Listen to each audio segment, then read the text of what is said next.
ఆంధ్రప్రదేశ్ రాష్ట్రంలో red book రాజ్యాంగం అమలవుతోంది. ప్రధానంగా కూటమి నేతలు కక్ష సాధింపు ఏ స్థాయిలో ఉన్నాయంటే నెల్లూరులో మాజీ మంత్రి అనిల్ కుమార్ యాదవ్ పైన ఈరోజు నవ్వినందుకు ఈ యొక్క విచారణకు 5.5 గంటల పాటు విచారణకు పిలిచి ఇబ్బందులు పెట్టేటువంటి ప్రయత్నాలు చేస్తున్నారు. ఇదే అంశానికి సంబంధించి మనతో మాట్లాడడానికి మాజీ మంత్రి అనిల్ కుమార్ యాదవ్ మనకు అందుబాటులో ఉన్నారు. సార్, ఇది చూస్తా ఉంటే ప్రస్తుత పరిస్థితులు ఇంత స్థాయిలో దిగజారిపోవాలా రాజకీయాలు ఏ విధంగా చూడాలంటారు? రాజకీయాలలో విమర్శలు చేసుకుంటాం, ప్రతి విమర్శలు చేసుకుంటాం. ఒక్కొక్కసారి కొంచెం గట్టిగా కూడా చేసుకోవడం జరుగుతూ ఉంది అనాదిగా కూడా. ముఖ్యంగా మా నెల్లూరు జిల్లా లాంటి దాంట్లో గతంలో పెద్దల జనార్దన్ రెడ్డి దగ్గర నుంచి నరేంద్రమల్లి నల్లపరెడ్డి శ్రీనివాసరెడ్డి దగ్గర కానీ ఆనం కుటుంబం కానీ ఆనం వివేకానంద రెడ్డి కానీ అందరూ కూడా చాలా ఘాటుగా పెద్ద కూడా విమర్శలు చేసుకోవడం జరిగింది. దానికి సంబంధించి ప్రసన్న కుమార్ రెడ్డి ఒక మీటింగ్లో సంబంధించి కొన్ని విమర్శలు చేస్తే దానికి సంబంధించి వాళ్ళు కేసులు కట్టచ్చు, లేదా లీగల్గా ఏమన్నా తీసుకునే యాక్షన్ ఉంది, అన్నీ తీసుకోవచ్చు. అట్లాంటిది కేసులు కట్టకపోగా ఆ రోజు ప్రసన్న ఇంటి మీదకి దాడికి వెళ్ళటం, విధ్వంసం చేయటం, ఉన్నుంటే చంపేయాలనుకునే ప్రయత్నం కూడా చేయటం కూడా జరిగింది.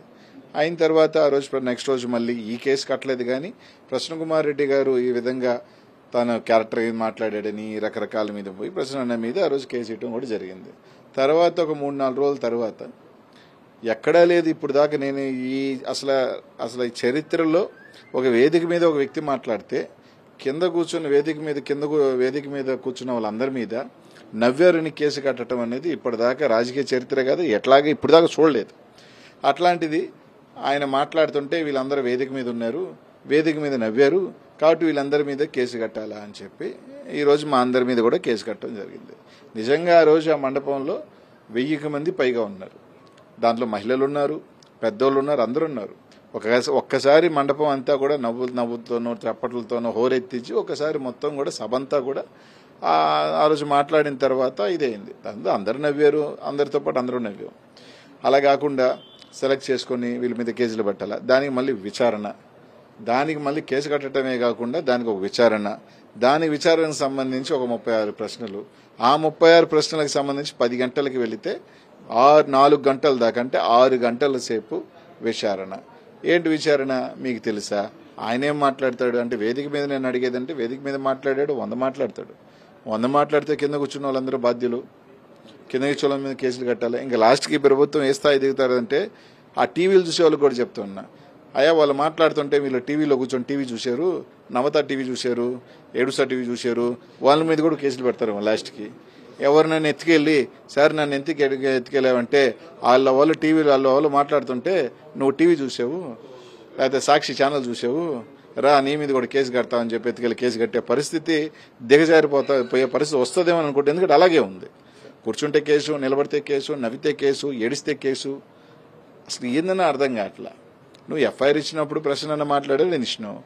4 రోజుల తర్వాత ఇంకొక 5గురిని కలిపావు. వీళ్ళు ఎందుకు కలిపారంటే నవ్వారంట. నవ్వితే కేసు కడతారు ఎక్కడైనా? అసలు నాకు అర్థం కాని పరిస్థితులు. సరే, సునకానందం పొందుతా ఉన్నారు ఈ జిల్లాలో. ఏదో విధంగా అనిల్ కుమార్ యాదవ్ మీద కూడా కేసు కట్టాలి. ఎందుకంటే ఒక చాదస్తం, లేటుగా ఎమ్మెల్యేలు అయ్యారు కొందరు, లేటు వయసులో ఎమ్మెల్యేలు అయ్యాము. లేటు వయసులో ఎమ్మెల్యేలు అయిన తర్వాత ఏదో ఒక చాదస్తం పట్టేసి వాడిని వేసేయండి, వీడిని వేసేయండి, వాడిని మీద అంటే కొత్తగా రాజకీయాల్లోకి వచ్చారు కాబట్టి ఇట్లాంటి పిల్లిబిత్తర కేసులు పెడితేనో ఇంకోటి పెడితేనో మాకేదో ఉనికిపోయో కాళ్ళు ఉనికిపోతున్నాయని అనుకుంటే ఇంకా అంతకన్నా వాళ్ళు ఇంకా అంతకన్నా అవివేకులు ఇంకా అంతకనే నేను చెప్పలేను.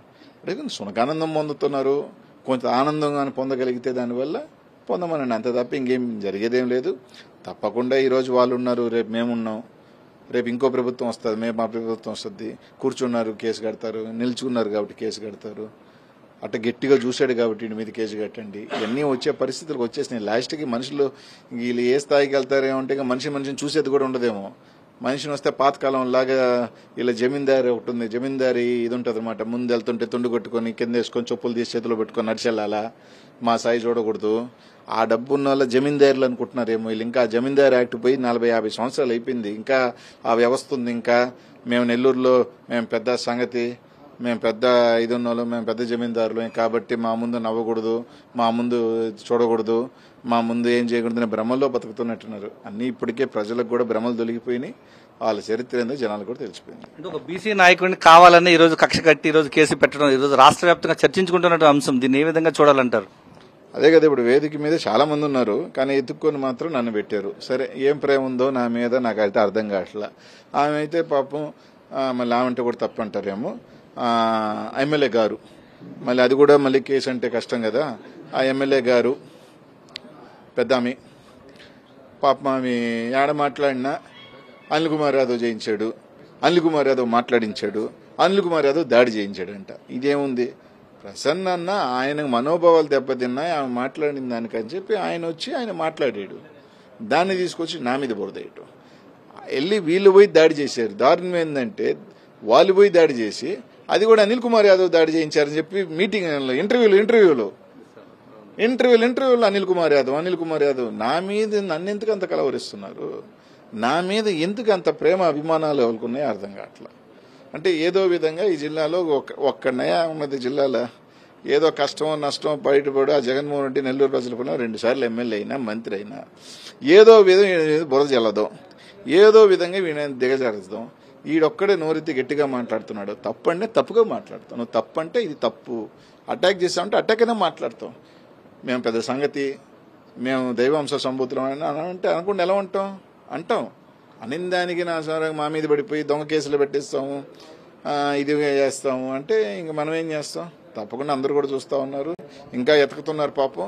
ఇంకా ఇంకోటి ఏదో మొన్న ఇట్లా కన్ఫెషన్ రిపోర్ట్ పెట్టి దాంట్లో ఏదో ఒకటి ఇరికిచ్చాలా, దీంట్లో ఒకటి ఇరికిచ్చాలా.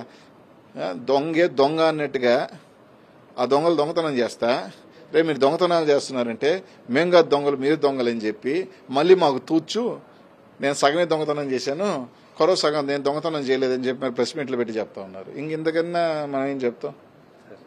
ఖచ్చితంగా ఈ యొక్క బీసీ నాయకుడు ఎదుగుదలను చూసి వారవలేకనే ఈ రోజు కక్ష సాధింపు చర్యల్లో భాగంగా తనపైన తప్పుడు కేసులు పెట్టారంటున్నారు. రాష్ట్రంలో ఎక్కడా లేని విధంగా ఈ రోజు నవ్వితే కేసు పెట్టడం అనేటువంటిది ఈ యొక్క రెడ్ బుక్ రాజ్యాంగంలో ఈ యొక్క కూటమి ప్రభుత్వ పాలనలో సాగుతోంది. ఈ రోజు రాష్ట్ర వ్యాప్తంగా ఉన్నటువంటి బీసీలంతా కూడా ఈ విషయాన్ని స్పష్టంగా గమనిస్తున్నారనే విషయాన్ని మాజీ మంత్రి అనిల్ కుమార్ యాదవ్ చెప్తూ ఉన్నారు. కెమెరామెన్ వీరభద్రతో విజయమూర్తి, సాక్షి టీవీ, నెల్లూరు నుంచి.